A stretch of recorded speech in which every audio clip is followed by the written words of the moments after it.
Hello everyone, my name is Himanshu Saraswat from Triple IT Sri City, which is situated in Andhra Pradesh. So we will see our next chapter, thermal properties of matter. तो ये हमारा chapter एक मतलब किसी भी matter की thermal properties के बारे में शो करता है कि उसमें कौन कौन सी अलग अलग थर्मल प्रॉपर्टीज होती हैं, उसकी हीट, उसको अगर हीट करेंगे तो वो किस कैसे बिहेव करेगा, मतलब अगर किसी को हीट किया या फिर कूल किया उसको तो कैसे कैसे बिहेव करेगा, कितने ऐसे अगर कोई लिक्विड ले लें तो उसको कितने मतलब कितने टेम्परेचर पर उबाल है तो उबल जाएगा, मतलब गर्म करें तो उबल जाएगा। इस तरह की चीजें हम इस चैप्टर में पढ़ते हैं। ओके, तो सबसे पहले टॉपिक आता है इसमें हर टेम्परेचर एंड हीट। तो सब सभी जानते हैं टेम्परेचर क्या होता है और हीट भी क्या होती है। तो टेम्परेचर ये है कि उसमें अगर हीट बढ़ा रहे हैं तो टेम्परेचर बढ़ते जाएगा। टेम्परेचर एक स्केल है जिस पर हम उसकी उसकी हीट माप सकते हैं। तो उसमें उसका हीट कितना है उसको हम टेम्परेचर बोलते हैं। Okay, we know from experience that glass of ice cold water left one a table of on a hot summer day। तो इसमें यही बोला गया है कि एक दो एग्जांपल्स के साथ बताया गया है कि जैसे गर्मियों के दिनों में ऐसे एक गिलास रखा है, उसमें आइस रखी हुई है, उसको धूप में रख दिया जाए तो वो उड़ जाता है क्योंकि उसको टेम्परेचर मिला, टेम्परेचर से हीट आई। हीट मतलब हीट से आई, हीट आया तो हीट से उसका टेम्परेचर बढ़ा। बढ़ने से क्या हुआ, बढ़ने से हुआ कि मतलब वो इवेपोरेट हो गया और पानी उड़ के वाष्प बन गया, मतलब भाप हो गई वो, और वो कहीं और चला गया। ओके, तो ऐसी चीजें इसमें आई हैं पहली। तो heat is the form of energy transform between two और मोर सिस्टम और system and it's surroundings by virtue of temperature difference. तो मतलब टेम्परेचर डिफरेंस के कारण एनर्जी ट्रांसफर होती है एक सिस्टम टू दूसरे सिस्टम में। जैसे एक एग्जांपल लिया जाए, वही एग्जांपल ले लेते हैं। किसी एक गिलास में बर्फ है, बर्फ एक टेम्परेचर मतलब एक फिक्स टेम्परेचर पे है, जीरो या फिर जीरो से कम पे। ओके, तो उसमें उसको हीट किया गया तो पहले बना वो पानी। किससे बना? टेम्परेचर डिफरेंस के कारण, टेम्परेचर डिफरेंस के कारण हीट पैदा हुई और वो अलग सिस्टम में पहुंच गई। अब वो लिक्विड में पहुंच गई, अब और हीट किया और टेम्परेचर डिफरेंस किया, और टेम्परेचर डिफरेंस किया तो और आगे बन मतलब। तो हमने पढ़ा कि टेम्परेचर डिफरेंस के कारण हीट पैदा होती है और एनर्जी जो मतलब हीट एक एनर्जी का फॉर्म है, वो एक सिस्टम टू दूसरे सिस्टम में मतलब चेंज हो जाता है टेम्परेचर डिफरेंस के कारण। और मतलब ऐसा unit of heat energy transform expressed in joule, ऐसा unit of temperature kelvin and degree Celsius is a commonly used unit of temperature. When an object is heated many changes may take place. Its temperature may rise, it may expand or change state. Will we will study that? Okay, we will study about that's effect in this short chapter. Okay, so management of measurement of temperature. Temperature को major कैसे करते हैं? तो आपको पता होगा temperature को major करने के दो तीन तरीके होते हैं, मतलब दो तीन ऐसा यूनिट्स होती हैं। एक तो नॉर्मल जो चलता है वो सेल्सियस चलता है, थर्मामीटर से माप सकते हैं। आजकल इंफ्रारेड टेम्परेचर मतलब मशीन आ गई है टेम्परेचर निकाल देखने की, और भी मतलब बहुत सारे तरीके हैं टेम्परेचर देखने के लिए। तो मेजरमेंट का यही है example. For a common example in common liquid in glass, thermometer, mercury, alcohol, etc. Okay, are used. Whole volume varies linearly with temperature over a wide range. Thermometer are calibrated so that a numerical value may be assigned to a given temperature in an appropriate scale. Okay, तो जो temperature होता है उसकी अलग अलग मतलब values होती हैं। अगर उसको केल्विन में मापे तो उसकी अलग वैल्यू होगी, उसको अगर सेल्सियस में मापते हैं तो उसकी अलग वैल्यू होगी, उसको अगर फ़ारेनहाइट में मापते हैं तो उसकी अलग वैल्यू होगी। ओके, जैसे 0 डिग्री को 273 केल्विन माना जाता है, 273 और 274 केल्विन माना जाता है। तो the ice and steam point has value 32 Fahrenheit and 218 Fahrenheit. तो जो फ़ारेनहाइट सिस्टम है उसमें 32 फ़ारेनहाइट इक्वल टू 0 डिग्री होता है और 212 फ़ारेनहाइट इक्वल टू 100 सेल्सियस होता है। ओके, तो इसका एक फॉर्मूला होता है कि किस तरह से हम सेल्सियस टू फ़ारेनहाइट चेंज कर सकते हैं और फ़ारेनहाइट टू सेल्सियस चेंज कर सकते हैं। There are 180 equal intervals between two reference point and on the scale Celsius scale there are 100। इनका मतलब ये है कि 0 to 100 जाने में, सेल्सियस जाने में तो 100 चेंज आया है टेम्परेचर सेल्सियस में, बट इतना ही टेम्परेचर डिफरेंस लाने में फ़ारेनहाइट में 180 का इंटरवल्स का चेंज होगा। 180 आप मान सकते हो यूनिट्स का, 180 यूनिट्स का चेंज होगा। यानी कि हम अगर 32 को 0 माने, उसके बाद 112 गए तो 180 का चेंज आया है, और 0 to 100 गए हैं तो 100 का चेंज आया है। तो इसको अगर हम फॉर्मूले के रूप में लिखा है या फिर एक इसका प्लॉट करें डायग्राम, तो वो कुछ इस प्रकार का होगा। ओके, तो वो कुछ इस प्रकार का होगा। अगर इसे हम सेल्सियस माने जाए, इसे अगर हम फ़ारेनहाइट माने तो ये इस प्रकार का होगा। ओके, तो 32 से ये स्टार्ट होगा फ़ारेनहाइट वाला और 212 पे जाएगा, और ये 0 वाला 0 से स्टार्ट होगा और 100 तक जाएगा। मैंने बस इसको 0 से ना स्टार्ट करते हुए इधर 32 0 से स्टार्ट किया है, सॉरी 0 32 से स्टार्ट किया है, जैसे वो अ, यहाँ से ओरिजिन से स्टार्ट हुआ है, इस तरह से लगा। ठीक है, ओके। तो यहाँ पे टेम्परेचर डिफरेंस 100 सेल्सियस है, यहाँ पे टेम्परेचर डिफरेंस 180 फ़ारेनहाइट है बीच में। A relation of converting between the two scale may be obtained from the graph of Fahrenheit temperature TF versus Celsius। तो सबसे पहले देखो, इन दोनों को 0 पे लेके आते हैं। दोनों मतलब अगर फॉर्मूला निकालना है ना, तो इस मानो हमें इसका फॉर्मूला निकालना है, तो फॉर्मूले निकालने के लिए अब टी एफ है ना, तो टी एफ को 0 पे लेके आए। 0 पे कैसे ले आके आ सकते हैं? तो 0 पे लाने के लिए 0 डिग्री कितना होता है? 32 फ़ारेनहाइट, तो माइनस करेंगे 32 फ़ारेनहाइट, तो ये 0 पे आ गया। और ये है टी सी, टी सी है, तो ये दोनों की दोनों जीरो, दोनों की दोनों जीरो है। अब इसी में हम 180 डिवाइड दे दें, क्योंकि इसमें 180 सेक्शंस हैं और इसमें 100 सेक्शंस हैं, तो इन दोनों का डिवाइड दे दें तो ये आपस में कन्वर्ट कर सकते हैं। जैसे अब 100 का मल्टीप्लाई इसमें कर दें, T F minus 32 into 100 divided by 180, ये हो जाएगा टी सी निकालने का फॉर्मूला, यानी कि टेम्परेचर इन सेल्सियस निकालने का फॉर्मूला, टेम्परेचर इन फ़ारेनहाइट से। ओके, तो इस तरह की कुछ मापांक रहते हैं इसमें। उसके बाद नेक्स्ट आ जाता है हमारे पास आइडियल गैस इक्वेशन। इसके बाद आता है ideal gas equation and absolute temperature.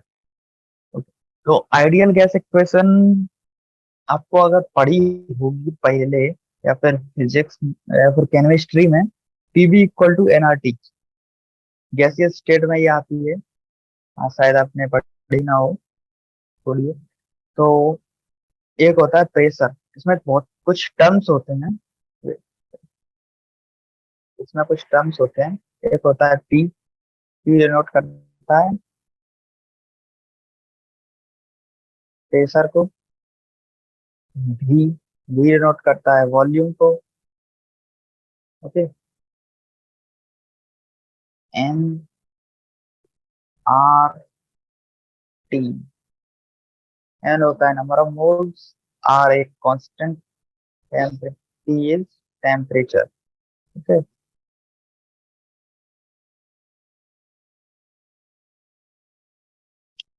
Okay.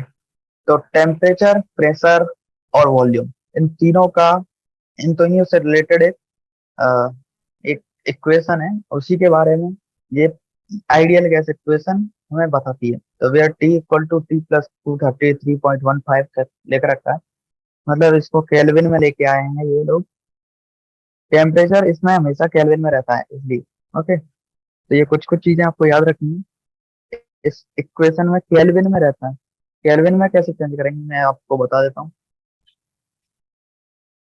अगर टी सी दे रखा है तो टी सी प्लस 273.15 इसमें ऐड कर दें तो टी इन के आ जाता है। ओके, 273.15 थोड़ा अलग और लगे तो 274। ओके, तो हम लिख रहे थे कि अगर हम 273.15 ना ले, मतलब कोई अगर और लगे तो इस कैलकुलेशन में, तो 274 यूज कर सकते हैं क्योंकि नई स्केल चल रही है। 273 भी यूज कर सकते हैं, ये पुरानी स्केल थी। अगर एकदम एक्यूरेट चाहिए तो 273.15 यूज करो। ठीक है, तो इनमें भी अलग अलग कुछ रिलेशन होते हैं। तो एक रॉबर्ट बॉयल, इन्होंने अलग अलग इक्वेशन फाइंड करी थी, बॉयल्स लॉ और अलग अलग लॉ, चार्ल्स लॉ। ठीक है, तो कुछ अलग अलग लॉस फाइंड हुए थे। तो अलग अलग लॉस लॉस के हिसाब से सबसे पहला रिलेशन आई थी बॉयल्स लॉ की, जो कि थी पीवी इक्वल टू कांस्टेंट। पहला था P into V equal to constant. Okay, ये था बॉयल्स लॉ। उसके बाद आया एक केमिस्ट थे नई, उन्होंने pressure, when the pressure is held constant, the volume is uh, quantitatively quantity of a gas related to the temperature as V by T। मतलब अगर इसमें प्रेशर कांस्टेंट कर दिया जाए, प्रेशर कांस्टेंट कर दें तो V by T equal to constant हो जाएगा, जो कि प्रेशर कांस्टेंट है। फिर उसके बाद इसको हम चार्ल्स लॉ बोला जाता है।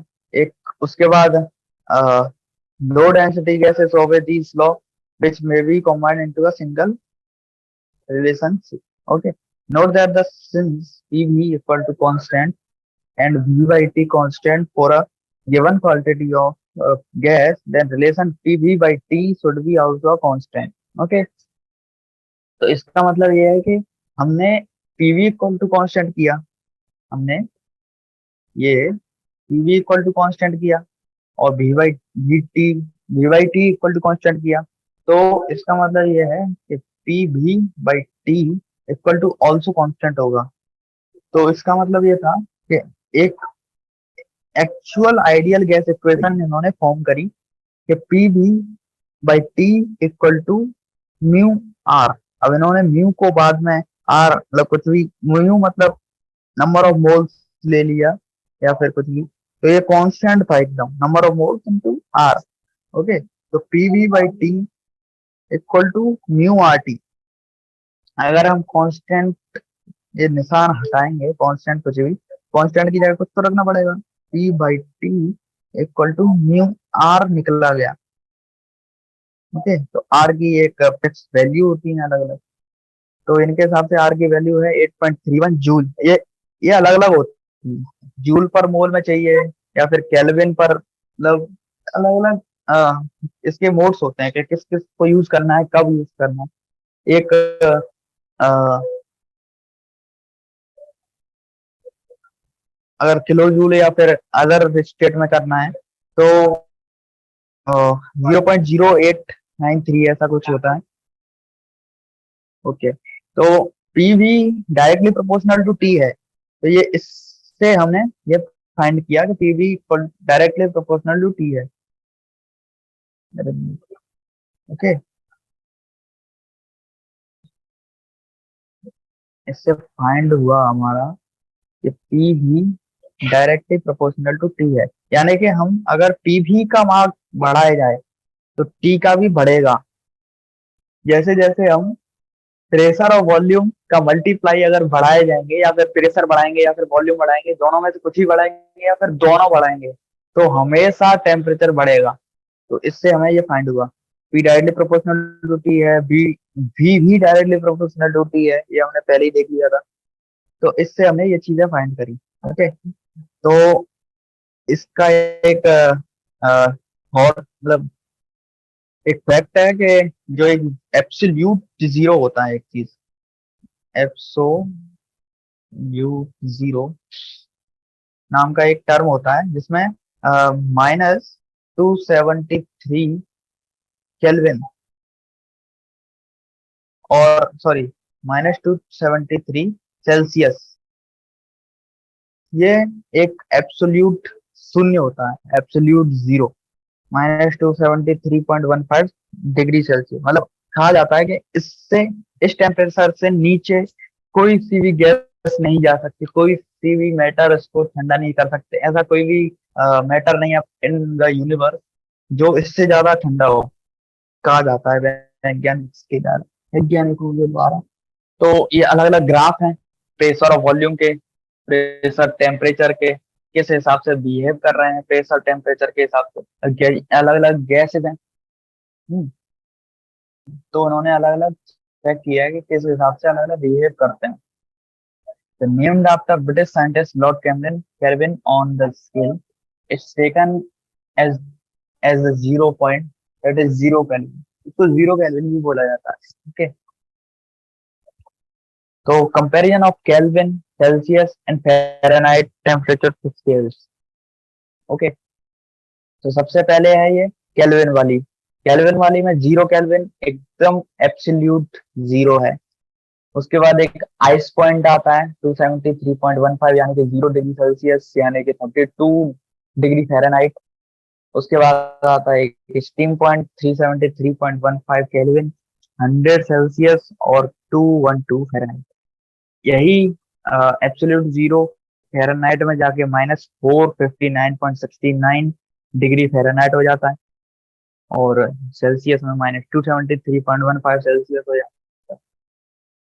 Okay, the size of unit is in Kelvin and the Celsius temperature scale is the same, so temperature of these scale are related by. तो एक चीज इन दोनों में कॉमन थी कि 100 ही मतलब यूनिट थे बीच में एक दूसरे के। अगर 0 टू 273.15 जाएंगे ना, तो हमेशा 273.15 का ही डिफरेंस आएगा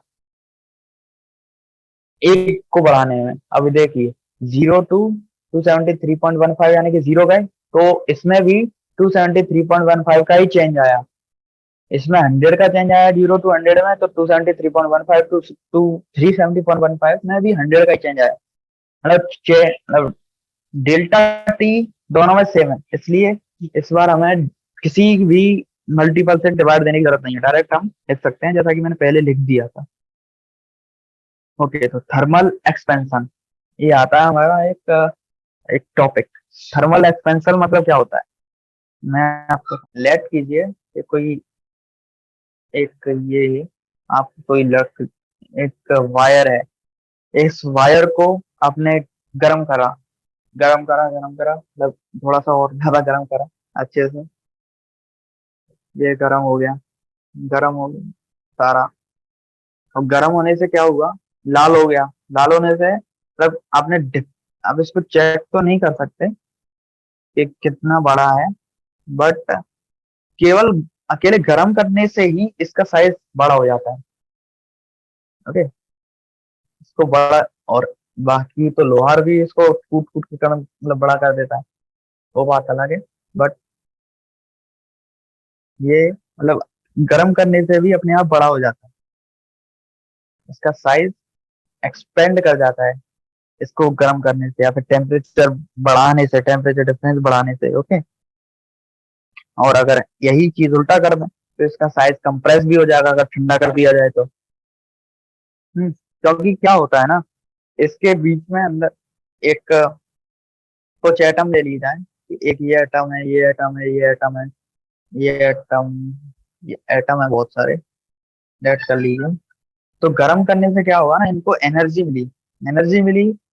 तो पहले तो ये शांत बैठे थे, शांत तो खैर बैठे नहीं रहते एटम, लेकिन हाँ पहले बहुत स्लो काम कर रहे थे। आप मान सकते हैं कि ऐसे ऐसे थोड़ा बहुत हल रहे थे एक दूसरे साइड में। अब इन्होंने क्या करा कि भागने लग गए आपस में एक दूसरे, ये इधर इधर भाग रहा है, ये इधर उधर भाग रहा है, ये इधर उधर भाग रहा है, ये इधर उधर भाग रहा है। तो इन्होंने क्या हुआ कि आपस में कॉलिजन भी बहुत सारे होंगे, और कॉलिजन बहुत सारे होंगे तो ये आपस में मतलब ऐसे दूर दूर चलेने लग गए। इसने इसको टक्कर दी तो ये भाग गया, ये भी थोड़ा दूर भाग गया, ये भी थोड़ा दूर भाग गया, ये भी भाग गया, ये भी भाग गया, ये भी भाग गया, ये भी भाग रहा है। जब आपस में भाग गए तो इसमें इंटरमोलिक्यूलर एटम्स के बीच में थोड़ा सा दूरी दूरी हो गई। थोड़ा सा दूरी होने से, क्योंकि एटम्स बहुत सारे हैं तो ज्यादा गर्म करेंगे, बहुत सारे एटम के बीच में दूरी बढ़ जाएगी, तो बहुत सारे एटम की बढ़ेगी तो इसको एक मतलब थोड़ा सा एक्सेप्टेबल एक चेंज मिलेगा इसके लेंथ में, ये थोड़ा सा बढ़ गया है। ओके, तो ये इसके बीच अंदर का साइंस होता है। ओके, तो ये हमने पढ़ा अभी थर्मल एक्सपेंशन। ओके, तो थर्मल एक्सपेंशन के भी अलग अलग प्रकार होते हैं, लीनियर एक्सपेंशन, एरियल एक्सपेंशन और वॉल्यूम एक्सपेंशन। मतलब एक लीनियर होता है कि अगर कोई सी रॉड है, जो मैंने अभी एग्जांपल लिया था, उसको गर्म करने पर वो लीनियरली बढ़ जाए, मतलब उसका एरिया एरिया ना बढ़े बट लीनियरली बढ़ जाए, तो मतलब लीनियरली बढ़ेगा। वैसे अपन अगर कोई रॉड लें तो उसमें एरिया भी होता है, लेकिन साइंस की भाषा में अगर लीनियर लिया है तो वायर को एकदम उसका डायमीटर शून्य मान के चलते हैं कि डायमीटर है ही नहीं, उसको बस लेंथ ही लेंथ मिली हुई है, तो इसलिए वो केवल लीनियरली बढ़ेगा, ऐसा मान के चलते हैं लेट करके। ओके, तो वैसे नॉर्मल तो होता नहीं वो, कोई रॉड लेंगे तो वो रियल भी थोड़ा सा बढ़ेगी, लेकिन यहाँ पर इन्होंने लेट किया कि केवल लीनियरली बढ़ रही है रॉड। ओके, तो लीनियरली बढ़ेगा गर्म करने पर, तो डेल्टा एल इसमें चेंज आया लेंथ में, और टोटल लेंथ एल थी इक्वल टू ये एक कांस्टेंट एंड अल्फा वन है या फिर ए वन, और डेल्टा टी। डेल्टा टी है क्या, टेम्परेचर में डिफरेंस। ओके, तो उसके बाद आया areal difference, areal expansion. Areal expansion में क्या होता है कि पूरा एक बॉक्स है तो उसको गर्म कर दिया तो चारों तरफ से बढ़ गया एरिया के हिसाब से। अब एरिया के हिसाब से बढ़ेगा तो दो साइड में मतलब, अब ये क्या था ना कि अब एरिया है ना, तो एरिया में दो साइड से रहते हैं साइड, एक तो इधर भी बढ़ेगा एक इधर भी बढ़ेगा। अब एक इधर बढ़ेगा एक इधर बढ़ेगा तो दो बार मतलब दो साइड में बढ़ेगा, दो साइड में बढ़ेगा तो डबल चेंज आएगा अल्फा के हिसाब से। ओके, तो ऐसा ही एक वॉल्यूम में, इसमें वॉल्यूम में तीन इसकी डायमेंशन है तो तीन साइड में अलग अलग टाइप बढ़ेगा, तो इसमें तीन टी के मल्टीपल से इसका बढ़े मतलब चेंज होगा टेम्परेचर डिफरेंस के हिसाब से इसका वॉल्यूम। ओके, तो इसके ये तीनों फॉर्मूले हैं। अब अब इनको जो अल्फा वन है, अल्फा वन या फिर ए वन, तो इनको लीनियर लीनियर सॉरी लीनियर में बोलते हैं अल्फा, एरियल में बोलते हैं बीटा, और वॉल्यूम वाले में बोलते हैं गामा। इसलिए ये तीनों अलग अलग हो जाते हैं, यानी कि अ, हम कह सकते हैं कि beta equal to two alpha और gamma equal to three alpha. Alpha, ठीक है, beta equal to two alpha, gamma equal to three alpha. Okay.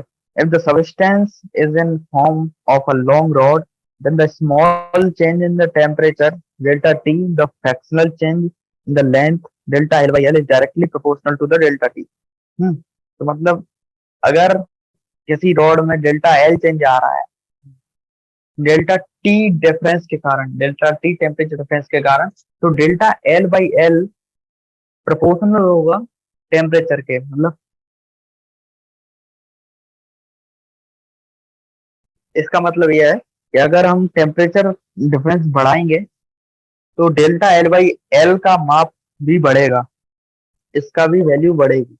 Okay, तो वेयर ए ए वन, यहाँ पर अल्फा वन या फिर A one, alpha one is known as a coefficient of linear expansion, इसको अपन linear expansivity भी कहते हैं, और इसको हम अल्फा बोला जाता है।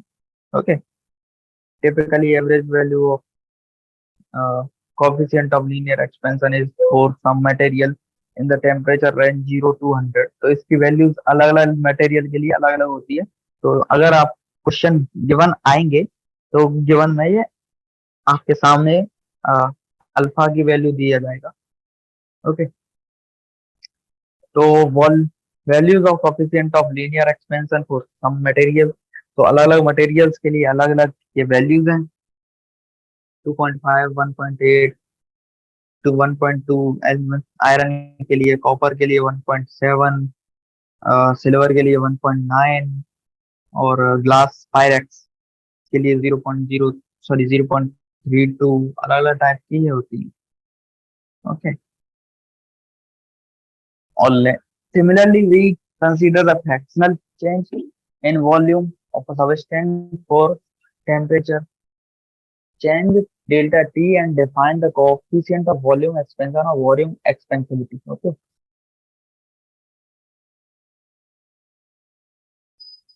ऐसे ही जैसे लीनियर कोफिशिएंट होता था उसी में ही ये वॉल्यूम में भी चेंज हो रहा है। ओके, तो अल्फा भी equal to delta V by V 1 upon delta T. Okay, here alpha v is also characteristic of a substance but not strictly a constant. It depends in a journal of temperature. Here it seems a delta v become constant only at a high temperature. अब ये कहा जाता है कि हर material के लिए delta we भी constant नहीं होता, ये भी चेंज होता रहता है, बट हाई प्रेशर के लिए ये कांस्टेंट हो जाता है। ओके, तो table gives the value of coefficient of volume expansion 0 to 100। तो अल्फा बी का वैल्यू एल्यूमिनियम के लिए 7 × 10⁻⁵। इस तरह से टेबल में दिया गया है बहुत सारी वैल्यूज, तो इसको आपको एक बार देख लेना है। अगर इसको मतलब लर्न करने की कोई जरूरत नहीं। तो water exhibit an anomalous behavior. It contracts on heating between 0 to 4. The volume of a given amount of water decrease as it cools from room temperature until its temperature reaches to 4 degree. Below 4, the volume increase and therefore the density decrease. That means the water has the highest maximum density at 4 degree Celsius. This property has an important environmental effect. Bodies of water such as lake pond region at the top first. Okay, so as the lake cool toward 4 degrees, water near the surface lose energy to the atmosphere, become denser and sink. The warmer, less dense water near the bottom rise. However, once the colder water is on the top reaches temperature below 4 degrees Celsius, it becomes less dense and remain at the surface. तो इस सब चीज का मतलब यह है कि water की जो डेंसिटी है वो अलग अलग मतलब थोड़ा सा डिफरेंट टाइप से बढ़ती घटती है। कि इसमें बोला गया है कि जीरो पहले होगा तो जीरो पर एक फिक्स्ड अमाउंट है, मतलब 1.0013 तो इतनी डेंसिटी होगी उसकी। ओके, वॉल्यूम मतलब डेंसिटी नहीं, सॉरी वॉल्यूम होगा इसका। Volume volume of 1 kg of water, 1 what volume of 1 kg of water है दिया गया है, तो 1.00013 इसका वॉल्यूम है 1 किलोग्राम वाटर का। Okay, at 0 degree Celsius. उसके बाद इसका टेम्परेचर बढ़ाया, बढ़ाते बढ़ाते 4 किया तो इसमें वॉल्यूम थोड़ा सा घट जाता है क्योंकि इसकी डेंसिटी बढ़ जाती है। अब ये एक इसका एक्सेप्शनल बिहेवियर है वाटर का। उसके बाद जैसे जैसे बढ़ाते जाएंगे इसका वॉल्यूम बढ़ता जाएगा और डेंसिटी कम होती जाएगी। ओके, तो यही इन्होंने अभी फिर से आइडियल गैस इक्वेशन लगाई है, PV equal to mu R T at constant pressure. PV P delta V equal to mu R delta V by V equal to delta T by T, that is alpha V equal to 1/T for ideal gas at 0 degree Celsius. Alpha V equal to 3.7 into 10⁻³ Kelvin, which is much larger than that for solid and liquids. Okay. तो ये फिर से एक temperature का एक graph इन्होंने दिया है डेंसिटी ऑफ वाटर के साथ। फर्स्टली एक कांस्टेंट है, फिर उसके बाद जैसे जैसे बढ़ाई 4 डिग्री पर पहुंचा तो मैक्सिमम डेंसिटी हो गई, उसके बाद वापस से ये गिर गई। ओके, तो ऐसा ही ये चेंज होता रहता है यहाँ पर। तो much or order magnitude larger than the coefficient of volume expansion difficulty.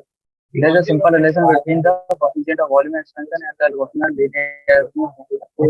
तो जैसा कि मैंने पहले बताया इसमें, ये है coefficient of volume expansion, ये है coefficient of areal expansion, ये है coefficient of linear expansion। तो इसके हिसाब से जैसे इन्होंने बोला ना 3 टाइम्स हो जाती है, तो ये 3 टाइम्स हो जाती है। ये डेल्टा सॉरी अल्फा भी इक्वल टू अल्फा 1 into 3, मतलब 3 टाइम्स डबल होता है, 3 टाइम्स हो जाती है।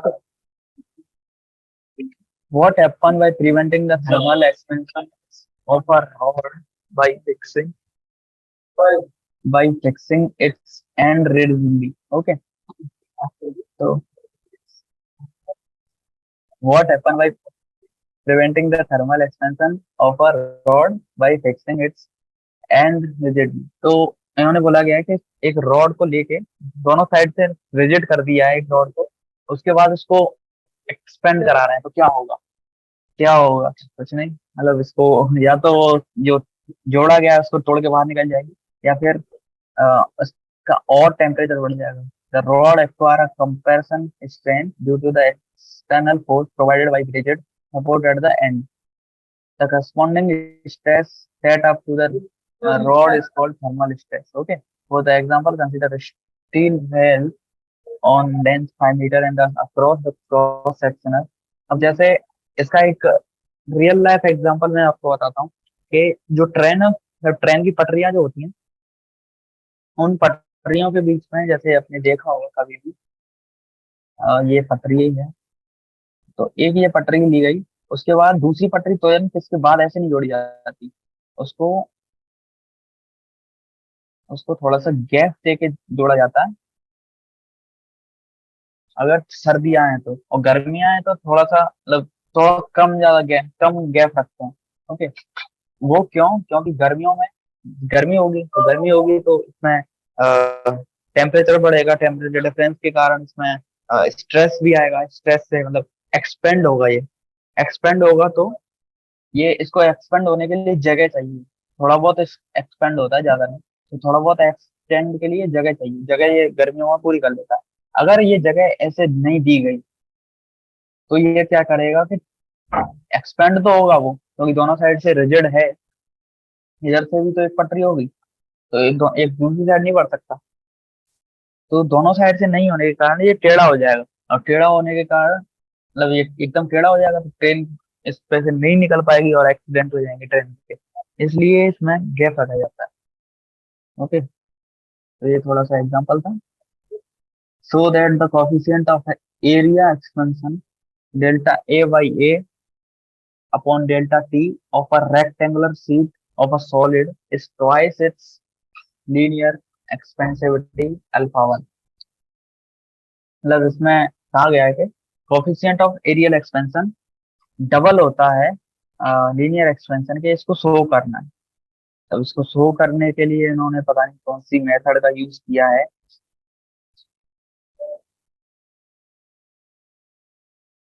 ये एनसीईआरटी वाली मेथड है अलग कुछ, but you have to learn it that the areal expansion equal to 2 times of linear expansion coefficient. Okay, इसको आपको लर्न कर लेना है। A blacksmith fix iron ring on a rim of the wooden wheel on a cart. The diameter of a rim and the iron ring are 5.243 and meter and 5.231 meter respectively at 27 degrees Celsius. To what temperature should the ring be heated so as to fit the rim of the wheel?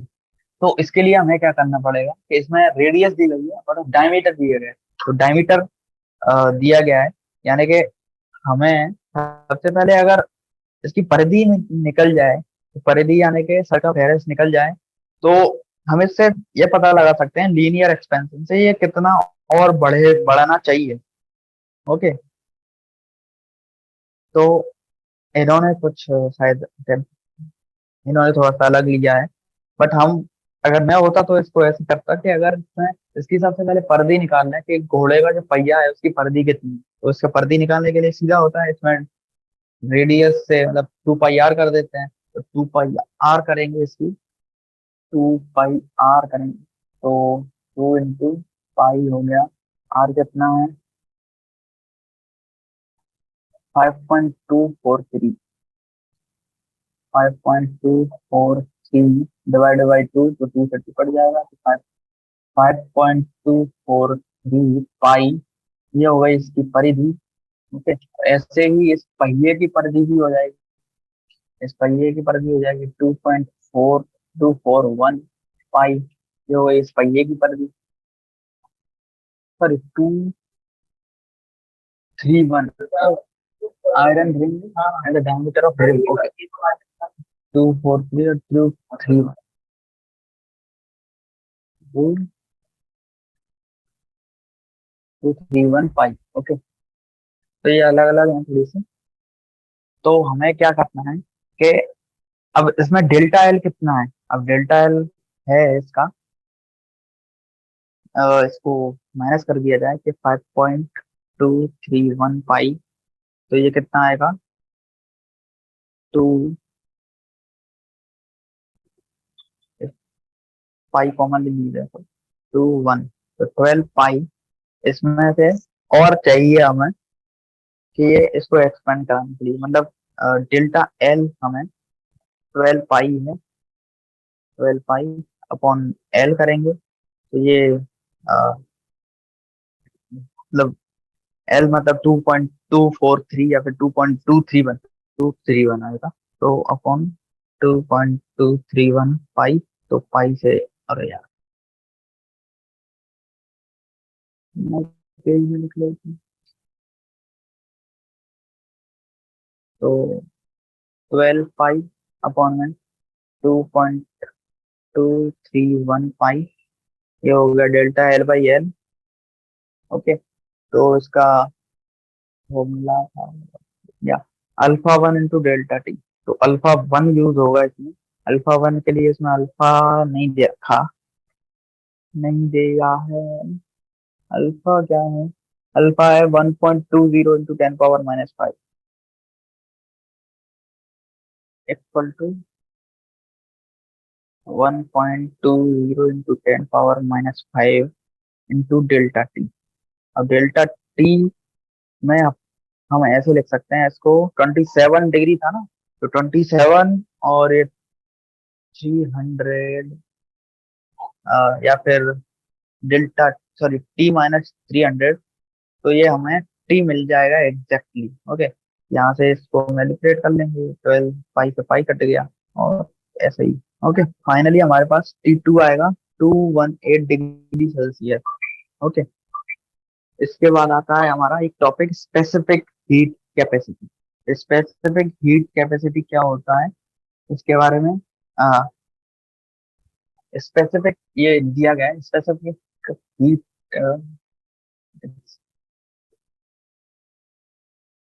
हाँ, the change in temperature of a substance when a given quantity of heat is absorbed, it characterized by quantity called the heat capacity of a substance. We define heat capacity as of a substance as delta S, sorry, S equal to delta Q by delta T. Delta Q is amount of heat supplied to the substance to change its temperature from T to T plus delta T. Okay. तो ये है कि specific heat capacity, मतलब heat capacity ये है कि अ, इतनी heat जो उसे टी से delta, T plus delta T तक पहुंचा दे, वो स्पेसिफिक हीट है। ओके, तो इसकी एक और डेफिनेशन आती है हमारे सामने, you have observed that if equal amounts of heat is added to the equal masses of different substance, the resulting temperature change will not be same. It implies that every substance has a unique value of for the amount of heat absorbed or given off to change the temperature of unit mass of it by 1 unit. This quantity is referred to as a specific heat. तो specific heat क्या होती है कि हर चीज, हर material की अलग अलग होती है। ओके, हर मटेरियल अलग अलग किस हिसाब से अब्सॉर्ब करेगा हीट को, वो अलग अलग अमाउंट होता है ना। So if delta Q stands for amount of heat absorbed or given off by a substance of mass m when it undergoes a temperature change delta T when the specific heat capacity of that substance given by, तो इसके लिए एक formula इन्होंने generate किया है, equal to S यानी कि specific heat capacity by m equal to 1/m delta Q by delta T, यानी कि heat capacity upon mass. Okay, it is specific heat capacity. Okay. So the specific heat capacity is property of the substance which determine the change in temperature of substance. मतलब ये determine करती है change in the substance, change of temperature of a substance undergoing no phase change. मतलब लेकिन हाँ, एक इसकी शर्त है कि फेज चेंज नहीं होना चाहिए। फेज चेंज का मतलब है कि अगर ये आइस है तो वाटर नहीं होना चाहिए इसको, आइस है तो आइस में ही चेंज होगा, तो उसी को स्पेसिफिक हीट बोलेंगे। अगर फेज चेंज हुआ किसी हीट के कारण, मतलब ऐसे है कि अगर 0 पर आइस है, उसको थोड़ी सी हीट दे दी तो वो लिक्विड बन गया, तो स्पेसिफिक हीट नहीं है ये, क्योंकि इसने फेज चेंज कर दिया है। इसको हम लेटेंट हीट बोलते हैं। ओके, समझ गए। तो इसका सीधा का सीधा मतलब है कि ऐसी हीट जिसको देने के कारण इसका टेम्परेचर चेंज हो जाए विदाउट चेंजिंग इट्स फेज।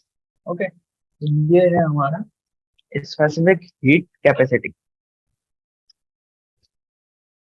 तो C is known as molar specific heat capacity. अब इसको मोल्स में चेंज करने के लिए 1/u से डिवाइड दे दिया। ओके, तो इसमें ज्यादा डिफरेंस नहीं है। Molar specific heat capacity at the constant pressure. Okay, molar specific heat capacity at constant volume and is noted by CV. अब अगर ये specific heat capacity constant pressure पे है तो इसको सीपी बोलेंगे, अगर कांस्टेंट वॉल्यूम पे है तो सीवी बोलेंगे। तो अलग अलग बोलने के इसको मतलब प्रकार हैं।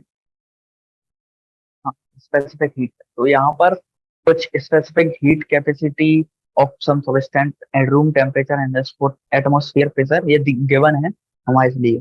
तो सब्सटेंस कुछ इस प्रकार है, एल्यूमिनियम है, कॉपर है, कार्बन है, लेड है, सिल्वर है, टंगस्टन है, वाटर है, आइस, ग्लास, आयरन, केरोसोल और मर्करी।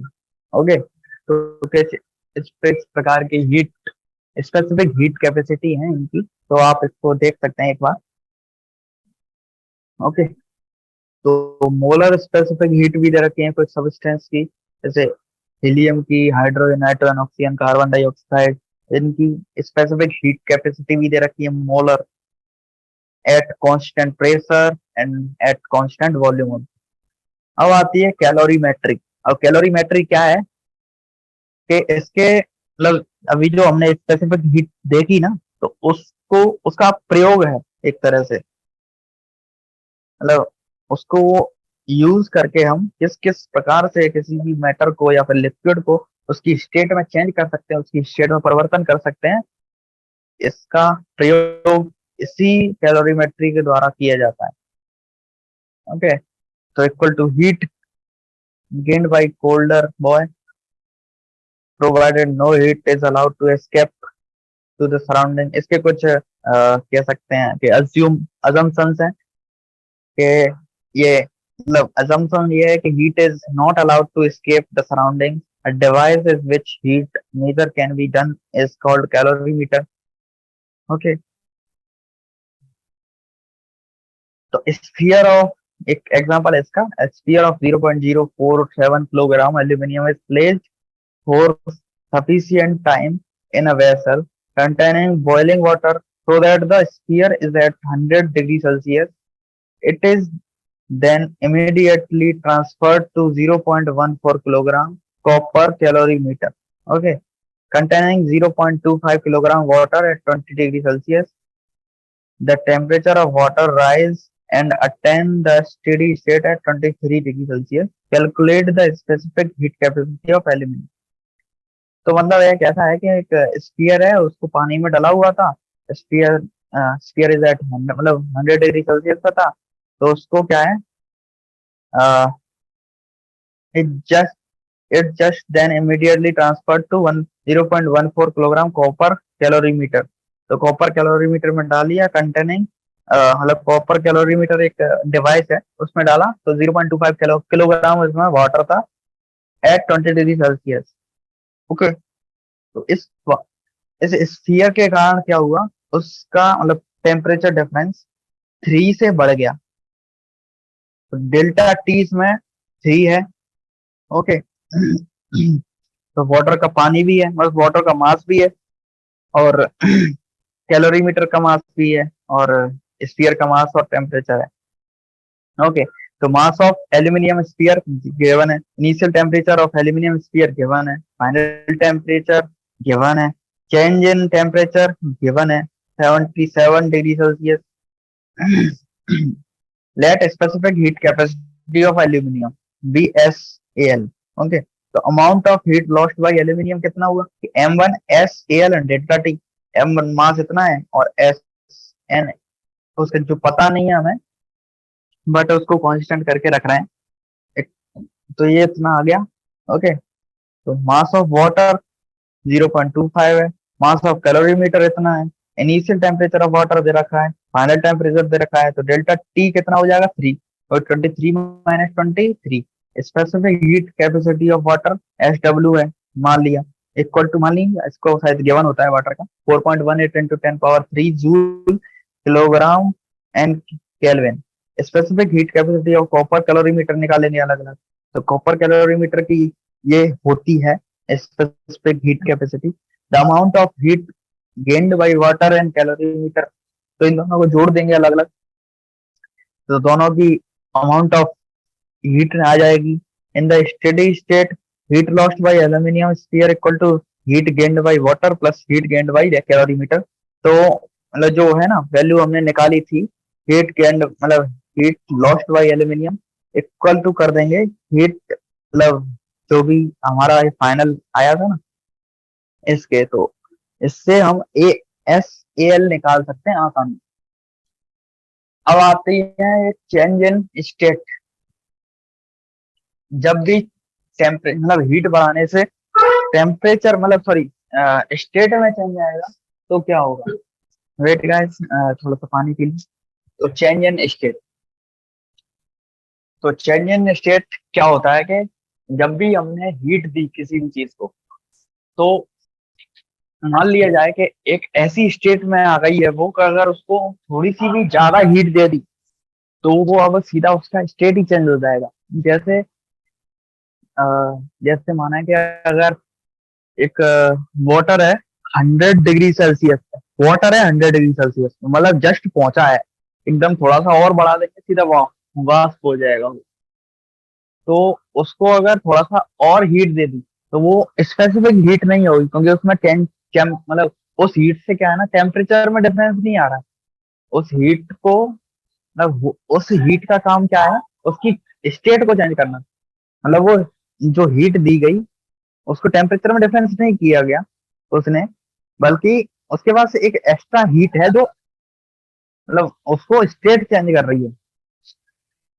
तो तभी आपने एक एक्स्ट्रा रियल लाइफ एग्जांपल बताता हूँ कि 100 मतलब डिग्री सेल्सियस का वाटर लो और 100 डिग्री सेल्सियस की एक वाष्प लो, वाष्प मतलब वेपर लो। ओके, तो दोनों को अगर चेक करोगे तो जो 100 डिग्री सेल्सियस की वेपर है पानी की, उसमें ज्यादा हीट होगी, उससे आप ज्यादा जल्दी जल जाओगे। और क्या उससे आपका हाथ ज्यादा जल्दी जल जाएगा। बल्कि अगर आप मतलब वाटर में ऐसा वाटर से चेक करोगे तो वाटर में इतना जल्दी नहीं जलेगा। वो क्यों? क्योंकि वाटर के पास तो केवल हीट है, केवल वाटर तक की, मतलब वाटर की हीट है, 100 डिग्री सेल्सियस है। लेकिन वाष्प के पास क्या है ना, तो उसको चेंज इन स्टेट में दी गई हीट, वो भी है एक्स्ट्रा हीट। तो टेम्परेचर टेम्परेचर में डिफरेंस तो आया नहीं, तो स्टेट में चेंज आया, तो वो एक्स्ट्रा हीट उसके पास रखी हुई है। तो बस उसी का ये सिस्टम है। ओके, तो ये है। पहले 0 टू कुछ टेम्परेचर में डिफरेंस किया, तो मतलब ये स्टेट चेंज हुई, उसके बाद टेम्परेचर बढ़ा है। इसमें इस हीट में क्या है, इसमें जो टाइम है, इसमें फिर से एक और स्टेट चेंज हुई, फिर से उसके बाद टेम्परेचर बढ़ा है। Okay, the change of state from solid to liquid is called melting और fusion, and from liquid to solid is called freezing. It is observed that temperature remain constant until the entire amount of the solid substance, okay, melt. That is both the solid and the liquid both the solid and the liquid state of the substance coexist in thermal equilibrium during the change of state from solid to liquid. Okay, the temp ये वही है जो मैंने अभी समझाया था। The temperature at which the solid and the liquid state of the substance is in thermal equilibrium with each other is called is melting point. Okay, normal water is when ये कुछ इसके टर्म्स हैं, इसको examples के द्वारा समझाया गया है। ओके, तो अब इसी को वेपराइजेशन के हिसाब से भी जोड़ा गया है। ओके, बॉइलिंग पॉइंट वेपराइजेशन क्या होता है? बॉइलिंग पॉइंट मतलब जिस पॉइंट पर वो बॉइल कर लग जाए। और वेपर पॉइंट होता है, मतलब इसको बोला जाता है, हमारे सर बताते थे, एक एक हीट होती है मतलब एक स्पेसिफिक हीट के बाद से उतनी हीट दे दी तो उसमें वो वेपर में चेंज हो जाएगी। तो उसके लिए स्पेशल टर्म डिफाइन करा जाता है कि वेपराइजेशन हीट। ओके, एक होता है ट्रिपल पॉइंट, जहां पर तीनों state same temperature same heat पर होती है। उससे थोड़ा सा ऊपर जाएंगे, थोड़ा सा ज्यादा ऊपर जाएंगे तो लिक्विड हो जाएगा, उससे थोड़ा सा इधर जाएंगे, मतलब आपस में ही रहती है। ठीक है, एक ट्रिपल पॉइंट होता है, इसको आपको अच्छे से पढ़ लेना है, तो अभी ये आपके सिलेबस का पार्ट नहीं है तो। ओके, तो the temperature of substance remain constant during the change of state. A graph between the temperature and the pressure of a substance is called pressure diagram. Pressure temperature diagram. The following figure shows the figure phase diagram of water and CO2. Such a phase diagram divided the PT plane into a solid region, the vapor region, and the liquid region. The region are separated by the curve such as the sublimation curve, fusing curve, and vaporization curve. The point of sublimation curve represents the state in which the solid and vapor phase coexist. Okay, so the temperature and pressure the fusion curve at which the fusion point, fusion curve, comma the vaporization curve and the sublimation curve meet at and all the three phase of substance coexist is called the triple point। मतलब तीनों phase एक साथ coincide कर जाएं तो उसको triple point बोला जाता है, और कुछ नहीं। ओके, तो अब आते हैं अपने नए टॉपिक, या फिर हाँ वही टॉपिक है। तो थर्मोमीटर एंड, अब ये कुछ एक्सपेरिमेंट हैं अलग अलग टाइप के, उसको डिफाइन करने के या फिर को एक्सपेरिमेंट करने के चीजों को। अब आते हैं लेटेंट हीट पर। अब लेटेंट हीट मैंने डिफाइन बता दिया था पहले ही, कि जैसे स्पेसिफिक हीट कैपेसिटी होती है, वो होती है कि टेम्परेचर डिफरेंस के लिए, टेम्परेचर बढ़ाने घटाने के लिए। अब ये होता है फेज चेंज करने के लिए। ओके, तो फेज चेंज करने के लिए लेटेंट हीट का यूज किया जाता है। और लेटेंट हीट उसका नाम है बस, जैसे अलग अलग लिक्विड्स की ये लेटेंट हीट है। ओके, जैसे ये देखिए, सबसे पहले इसने टेम्परेचर गेन किया, सॉलिड स्टेट, सॉलिड में था, आइस पे था। अब जब फेज चेंज करके मेल्टिंग पॉइंट हुआ तो मेल्टिंग बेड से सबसे पहले आया लिक्विड में, और लिक्विड में आने के लिए इसने इतनी सारी हीट ले ली, जितना है ना ये अमाउंट, ये जो मैं दिखा रहा हूँ हैंड से, तो ये इतनी सारी हीट ले ली। उसके बाद फिर से इसने टेम्परेचर डिफरेंस किया, टेम्परेचर बढ़ाया अपना, लिक्विड वाटर में गया, वाटर में फिर वाटर, वाटर 100 तक वाटर में रहा। फिर उसके बाद दोबारा से इसने हीट चेंज, मतलब एक हीट लेके फेस चेंज किया, फेस चेंज किया, फिर से यहाँ गया, अब हो गया ये गैस, स्टीम। अब गैस से ये फिर से टेम्परेचर बढ़ाएगा, ये गैस से नई स्टेट बनी जाए। ओके, ये कुछ इसका एग्जांपल है लेटेंट हीट का। अब एक नया टॉपिक आता है हीट ट्रांसफर, क्योंकि आज टाइम टाइम होने वाला है, तो हीट ट्रांसफर हम अपने अगले सेशन में देखेंगे, क्योंकि ये एक बहुत ज्यादा इम्पोर्टेंट टॉपिक है आपके जेई के लिए। ओके, तो आज हम अपना रैप अप करते हैं। आज हमने क्या क्या पढ़ा ये देख के, तो सबसे पहले मेजरमेंट ऑफ टेम्परेचर देखा था कि किस हिसाब से हम फेरेनहाइट टू टेम, मतलब फेरेनहाइट से अपन सेल्सियस में, सेल्सियस टू फेरेनहाइट में चेंज कर सकते हैं। ओके, उसके बाद ideal gas equation, absolute temperature, अलग अलग टाइप की चीजें। Okay, different type of expansion in volume, areal और लीनियर। ओके, वाटर की डेंसिटी एंड वॉल्यूम का कर्व।